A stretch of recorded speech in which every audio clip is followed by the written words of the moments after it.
I found explicit emails between my fiancé and his ex where he says he's still in love with her, trashes my body, and admits he can't even get off unless he's thinking about her, and I'm ready to pack my bags without saying a word. My fiancé, Dale, and I have been together for 5 years. We are as solid as I guess anyone thinks they are before something like this blindsides them. I am in total and complete shock. I'm just sitting here shaking. I can't even cry yet.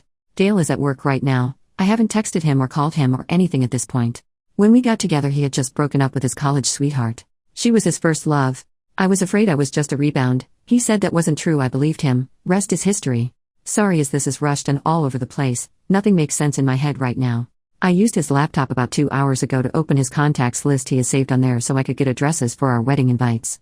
Been telling him to get those to me for over a week, so I decided to do it myself. He keeps his contacts info on his email. When I opened his email, I saw an email on the very top of his inbox with the subject line Jen, fake name, how can I win? The subject line got cut off after that, so I couldn't see more without clicking. Jen is the name of his ex from college. I sat there for at least 10 minutes trying to decide if I should open it or not. But then I decided he should have nothing to hide, so I did. The rest of the subject line was, Jen, how can I when you still exist? The email was her replying to a string of emails between the two of them that has gone on for over a week. Long story short, Dale is still in love with Jen. He thinks about her constantly. He'll never find another woman like her. Even worse is that he makes fun of me and she laughs about it. One email she asks him why I don't make him happy and isn't he satisfied with me? I can't remember word for word, and I don't feel like reading it again, but he said something like she tries. She's just not good though, way too vanilla. I love her, but the only way I can get off is when I think about screwing you and how dripping you'd get. I think every inch of my bed was soaked from you. I have the biggest heart on just thinking about it. And then she answered with a bunch of lol-s and said she felt sorry for the poor girl. Another thing he said was that he made fun of me for having a large scar across my chest, onto my left breast, which has disfigured the nip a bit. He said it looked like something out of Edward Scissorhands.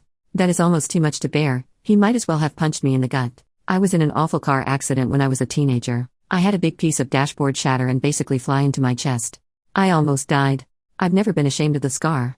It's like a constant reminder that I survived something a lot of people don't, and I should be grateful to be alive. The slight disfigurement of the nip doesn't bother me either. I've always had the attitude of if someone doesn't want me because of a nip, screw them. But to hear him make fun of something he knows as a result of something so major in my life, my friend was thrown from the backseat and lost her life, is just... I have no words. The emails go on and on. Some are explicit. One she described how she just self-pleasured while thinking about how he used to go down on her for hours. I'm assuming that these emails are just a small portion of their contact. The first email in the thread was Dale talking about how he doesn't think he can marry me and that he thinks about leaving me almost constantly. He said if she lived in this state he'd already have left me. It didn't sound like the first time they'd reconnected, so I'm guessing if I snooped I'd find texts as well. I don't need to snoop further. I've seen all I need to. Obviously I'm not going to stay. Despite what he said about me, I'm pretty great and I know this. He said he misses backdoor. Apparently I'm too vanilla to give it to him. Thing is, I've tried to initiate that as I enjoy it and he told me he wasn't into that. So he lied. Just to cast me in bad light. I'm so freaking mad I just want to throw his crap into a pile and light it on fire. But I won't. Because I don't want to give him the satisfaction of knowing how much he hurt me. I'm not sure why I posted here. It's too fresh to talk to my friends and family.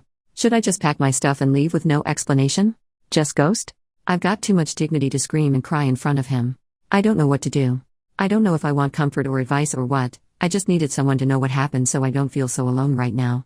Update. Hey everyone. First off, thank you for caring so much about my situation. You all have great advice, encouragement, and you help me hold on to the strength I need to make it through this. I still have a lot to get through and I'm hurting so much right now. It comes in waves. Sometimes I feel so empowered and strong, then 10 minutes later I'm crying in a ball and feel like I can't move or do anything. Last night I texted Dale and told him that my best friend, Jake, had gotten into a fight with his boyfriend and I was going to go stay with him so he could vent and have somebody with him. I told Jake what happened and showed him the emails. I took pictures of them on my phone in case I needed them for whatever reason. Jake and his boyfriend Mike, who he had obviously not gotten into a fight with and was there, were infuriated, and we all just sort of cried together for a while. They stayed up with me almost all night helping me figure out my next moves. We all agreed that taking the high road was the best route. We made a list of all the things that were necessary to get out of the apartment. Mike is a property manager for a different apartment complex, so this morning he called my property manager and gave her a very condensed, detail-free version of what was happening. I have always thought it important to get to know your property manager in case you ever have a situation where they can help you out, so she always really liked me. Dale and I have been paying rent on a month-to-month basis for about 3 months because we were starting to look for houses to purchase after we settled down after the wedding. My property manager told Mike that working out getting my name off of the rental agreement wouldn't be a problem and to not worry about the 30-day notice that she typically requires for a tenant moving out. As far as finances go, I make about 70% of our combined income and Dale only covers about 30%. When Jake, Mike, and I were discussing the logistics of me moving out, Mike brought up the point that Dale does not make enough to cover the required 3 times rent and income each month. Meaning he will most likely be given notice to move out if he cannot find a roommate fast. We lived in a 1-bedroom, so I doubt he'll be able to find someone quickly who is willing to sleep on a couch versus having their own bedroom. Especially since I purchased the couch, so there isn't even one there anymore. The thought of this brings me great pleasure, as I'm sure you can imagine. Jake and I each called out of work today and we rented one of those mover pickup trucks. We were pretty organized after making our list, and it only took us a couple of trips to get my stuff out and into Jake and Mike's garage for the time being. Dale texted me a couple of times asking how Jake is and if I'm coming home after work tonight. I told him I'm already home. Not exactly a lie, I was there at the time, and then I said Jake was going to be okay and that I just couldn't believe how awful people can be to the people they love. Dale agreed and said that he was glad he had such a good girl like me. It was tempting to say something about how I'm just so vanilla that way. I didn't, I just told him to always remember that, how great I am to him. He said of course he would. That felt pretty satisfying, and I hope he does remember that every day for the rest of his life. Whoever it was that posted about the vanilla ice cream idea, Jake, Mike, and I laughed about that hysterically last night. It was the first thing that made me laugh like that and maybe the only thing for a while, so thank you for that. I didn't end up ruining any of Dale's stuff. I didn't print out the emails and send them to his family/friends. I didn't do anything destructive or spiteful. However, after all my stuff was out, Jake and I made a trip to the grocery store. I took that poster's advice and I bought one of those big plastic tubs of vanilla ice cream. I left it on the counter with a note and my engagement ring. I wrote, I know vanilla isn't your favorite flavor, but this is the only vanilla you'll be eating from now on. XOXO. I mean, I am human. I had to leave him with a little bit of a bang. So here I am. Staying with Mike and Jake for a while. Finding an apartment will be no issue for me. I'm comfortable financially on my own with a stable job. I have to deal with the deposits I put down for the venues for both the wedding and the reception. I can't right now, I'm too much of a mess emotionally. I will by the week's end though, as I know I can't put it off any longer if there's any hope at all of getting refunded. I had already booked our honeymoon, but I did pay the extra for insurance if the trip needed to be cancelled. I honestly don't really know what exactly the insurance covers. I'll have to look into it. Whether or not I can get a refund for Dale's ticket, I will be going on my first trip out of the country on my own, and I am happy about this. It's one bright thing to look forward to through this whole mess. I will sell my wedding dress, which was a low-cut dress by the way, and showed my scar off as much as a wedding dress can. I guess Dale would have found that gross. Or maybe I'll burn it. Burning it sounds kind of fun because I've been holding back so much on not being destructive in a time where I would have found great, albeit temporary, pleasure in burning everything Dale has ever owned. Burning my dress is something I can do privately that will still be satisfying.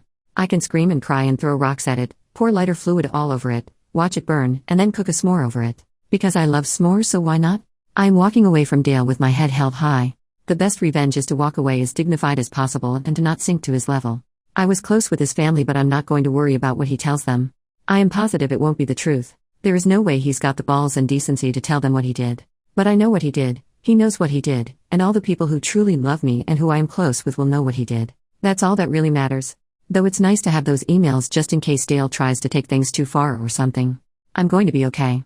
I'm having one of my empowered moments, though I just spent the last hour in the bathtub sobbing. Like I said, waves. Jake told me that Dale isn't worthy of my quirky nip, and I agree. When I got in my accident, I was lucky that the shrapnel didn't pierce my heart. I did however suffer from a pretty significant heart contusion, basically a bruised heart, among other injuries. It was the most painful thing I've ever experienced. So yeah, this situation makes my heart hurt, but my heart has been through much worse and kept on ticking along. Sorry if I rambled a lot. Posting this to you all is like a form of therapy, and the more thoughts that pop up in my mind, I just write them down for you all to read. I haven't told my family and other friends yet. I'll be tackling that soon. I'm glad the invites hadn't already been sent, at least I don't have to send out a cancellation notice. I deleted Dale off all social media and blocked his email address. I didn't block him off my phone yet because, honestly, I'm curious to his reaction. I can promise you all that I will not respond at all. Not to a single text or call. But I can't help but be interested to see how he reacts. I will block him tomorrow though. Mike told me that the second his messages turn ugly or hateful because I'm not responding, block him. He doesn't want Dale to hurt me any more than he already has. He's right, and I really do plan to block him regardless by tomorrow after seeing his initial reaction. I guess that's all I have to update. Thank you all for caring about me. I will continue moving forward, and I will never stop wearing clothes that show my scar. I've never hidden it before, and I'm not going to let some jerk make me feel like I should. From the bottom of my heart, thank you all for your love. You gave amazing comments and messages. I will never forget the nice things you all have said to me. Seriously, thank you. T.S. I think I will dress up as Edward Scissorhands for Halloween. Edit. So last night got pretty crazy. It started with Dale playing dumb and asking what was going on, and what did he do? Like I promised all of you, I didn't respond. The jerk knew exactly what he'd done. He just kept texting and kept texting. One text that I found particularly infuriating was, "I can't think of anything I have done to deserve this. Whatever you think I've done isn't true. I'm sure you just misunderstood and I can explain. I mean, damn, you didn't have to be so dramatic and just leave me like this." I love how he was already saying that I just misunderstood what I think he's done and that he can explain. He's such a crappy person that he wouldn't even just come out and admit to the emails and say he's sorry. And then to call me dramatic. The texts progressed into angry ones. Here is a string of texts from him, word for word, except that I corrected some grammar because his grammar is ridiculous. Each text was probably sent about 2 minutes apart, sometimes less. Just so you understand the level of crazy here, I will refer to myself as L in these because he uses my name a lot and my real name starts with an L, so seems appropriate. I blocked him after this, by the way. Baby, you know how much I love you. I'm at a loss right now. I don't understand. Why won't you answer me? I just tried calling. L, please pick up. We are getting married. I thought you cared about me. I guess I was wrong. I guess you are cold-hearted. L? Baby? Are you okay? At least answer me so I know you are okay and not hurt or something. Seriously? L. Seriously, you're a beach. I didn't mean that. I'm just getting really worried and upset. He took about a 20-minute break between that one and this monstrosity. You know what? I did mean that. You're a f***ing beach for doing this. If you were unhappy, you should have told me. I can't believe you would do this to me. I love you. You are just like your father, but even worse because at least your mom is a cunt and so are you, so who can blame him? Don't ever contact me again or come crawling back, and good luck finding a guy who will love a f***ing circus freak bitch. Lol lol lol, dumbass. So that's when I blocked him. I know nothing he said was true, but still. This wasn't just an email to his ex, this was something he sent to me directly. I cried a lot after that one. It hit me pretty hard. This is someone I was planning a future with just a couple of days ago. He was so sweet, as far as I knew, obviously. He used to kiss my hand almost every morning. It's just such a shock, it's hard to wrap my mind around it. Last night was a really tough night to get through for me. I keep reading back what I wrote in this update last night, and it helps to keep me feeling strong. I keep reading all of your lovely comments and messages from the original post, and it helps to keep me feeling loved and strong.